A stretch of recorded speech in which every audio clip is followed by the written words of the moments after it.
ಶ್ರೀ ಗುರುಭ್ಯೋ ನಮಃ ಹರಿ ಓಂ.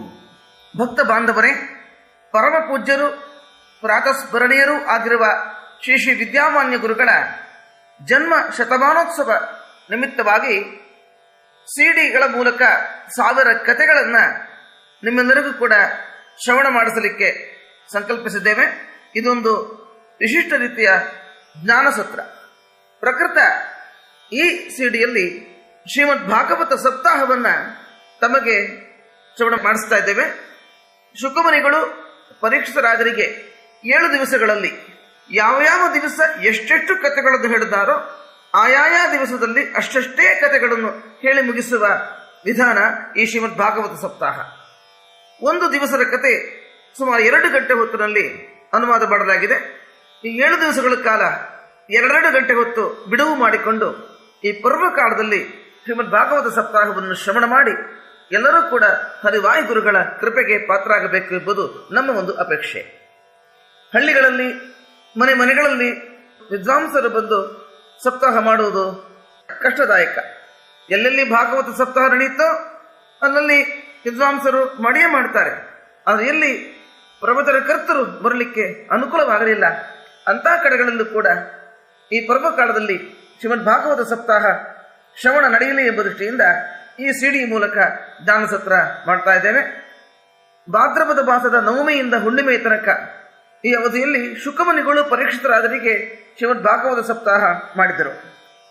ಇದರ ಕುರಿತಾಗಿ ಭಾದ್ರಪದ ನವಮಿಯಿಂದ ಹುಣ್ಣಿಮೆ ತನಕ ದೇಶದ ನಾನಾ ಕಡೆಗಳಲ್ಲಿ ಸಪ್ತಾಹ ನಡೀತಾ ಇದೆ. ಯಾರಿಗೆ ಸಪ್ತಾಹ ನಡೆಯುವಲ್ಲಿ ಹೋಗಲಿಕ್ಕೆ ಅನುಕೂಲ ಇರುವುದಿಲ್ಲ ಹಾಗೂ ಹಳ್ಳಿಗಳಿಗೆ ಬರಲಿಕ್ಕೆ ಪಂಡಿತರಿಗೂ ಕೂಡ ಅನುಕೂಲ ಇರುವುದಿಲ್ಲವೋ ಅಂತಹ ಕಡೆಗಳಲ್ಲಿ ಈ ಶ್ರೀಮದ್ ಭಾಗವತ ಸಪ್ತಾಹ ಶ್ರವಣ ನಡೆಯಲಿ. ಭಾದ್ರಪದ ಮಾಸದ ಶುಕ್ಲ ಪಕ್ಷದ ನವಮಿಯಿಂದ ಹುಣ್ಣಿಮೆ ತನಕ ಮಾತ್ರವಲ್ಲದೆ ಪಿತೃಪಕ್ಷದ ಭಾದ್ರಪದ ಕೃಷ್ಣ ಪಕ್ಷದ ನವಮಿಯಿಂದ ಅಮಾವಾಸ್ಯ ತನಕ ಈ ಶ್ರೀಮದ್ ಭಾಗವತ ಸಪ್ತಾಹವನ್ನು ಕೇಳಿದಲ್ಲಿ ಎಲ್ಲ ಪಿತೃಗಳಿಗೂ ಸಂತೋಷವಾಗುತ್ತೆ. ಎಲ್ಲ ಪಿತೃಗಳು ವಿಶೇಷ ಆಶೀರ್ವಾದವನ್ನು ಮಾಡ್ತಾರೆ. ಮಹಾಳಯ ಅಮಾವಾಸ್ಯದಂದು ಈ ಸಪ್ತಾಹ ಮಂಗಳವಾದಾಗ ಎಲ್ಲ ಪಿತೃಗಳು ಕುಣಿದು ನಡೆದಾಡುತ್ತಾರೆ. ನನ್ನ ವಂಶದಲ್ಲಿ ಹುಟ್ಟಿದವರು ಭಾಗವತ ಸಪ್ತಾಹ ನಡೆಸಿಬಿಟ್ರಲ್ಲ, ಶ್ರವಣ ಮಾಡಿದ್ರಲ್ಲ ಅಂತ ಹೇಳಿ ತೋಳು ತಟ್ಟಿಕೊಂಡು ತೊಡೆ ತಟ್ಟಿಕೊಂಡು ನಲ್ದಾಡ್ತಾರಂತೆ, ಕೊಂಡಾಡ್ತಾರಂತೆ. ತಾಯಿ ಕೊಳದಲ್ಲಿ ಬಂದಿರುವ ತಂದೆ ಕೊಳದಲ್ಲಿ ಬಂದಿರುವ ಎಲ್ಲ ಪಿತೃದೇವತೆಗಳು ಸಂತುಷ್ಟರಾಗ್ತಾರೆ. ಆದ್ದರಿಂದ ಪ್ರಯತ್ನಪೂರ್ವಕವಾಗಿ ಭಾದ್ರಪದ ನವಮಿಯಿಂದ ಹುಣ್ಣಿಮೆ ಹಾಗೂ ಕೃಷ್ಣ ಪಕ್ಷ ಪಿತೃಪಕ್ಷದಲ್ಲಿ ನವಮಿಯಿಂದ ಹುಣ್ಣಿಮೆ ತಪ್ಪದೆ ಶ್ರವಣ ಮಾಡಿ ದ್ವಾದಶಿ ಏಕಾದಶಿಯಲ್ಲಿ ಭಾಗವತ ಶ್ರವಣ ಮಾಡಿದರೆ ಆಯುಷ್ಯವಂತರಾಗ್ತಾರೆ, ಆರೋಗ್ಯ ಪೂರ್ಣವಾದ ಆಯುಷ್ಯವಂತರಾಗ್ತಾರೆ. ಈ ಭಾದ್ರಪದ ಮಾತ್ರವಲ್ಲ, ವರ್ಷದ ಯಾವ ತಿಂಗಳಲ್ಲಿ ಕೇಳಬಹುದು. ಆಶ್ವೀಜ, ಕಾರ್ತಿಕ, ಮಾರ್ಗಶಿರ, ಪುಷ್ಯ, ಮಾಘ, ಪಾಲ್ಗುಣ, ಚೈತ್ರ, ವೈಶಾಖ, ಜ್ಯೇಷ್ಠ, ಆಷಾಢ, ಶ್ರಾವಣ ಹೀಗೆ 12 ತಿಂಗಳಲ್ಲೂ ಕೂಡ ನಿಮಗೆ ಅನುಕೂಲವಾದ 7 ದಿವಸಗಳಲ್ಲಿ ಈ ಶ್ರೀಮದ್ ಭಾಗವತ ಸಪ್ತಾಹ ಶ್ರವಣ ಮಾಡಿ ಹರಿವಾಯು ಗುರುಗಳ ಶ್ರೀ ರಾಘವೇಂದ್ರ ಸ್ವಾಮಿಗಳವರ ಶ್ರೀ ಶ್ರೀ ವಿದ್ಯಾಮಾನ್ಯ ಗುರುಗಳ ನಿತ್ಯ ನಿರಂತರ ಕೃಪೆಗೆ ಪಾತ್ರ ಆಗೋಣ.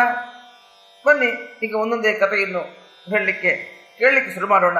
ಈ ದಿವಸದಿಂದ ಈ ಸಪ್ತಾಹ ಶ್ರವಣ ಮಾಡೋದಕ್ಕೆ ಪ್ರಾರಂಭಿಸೋಣ.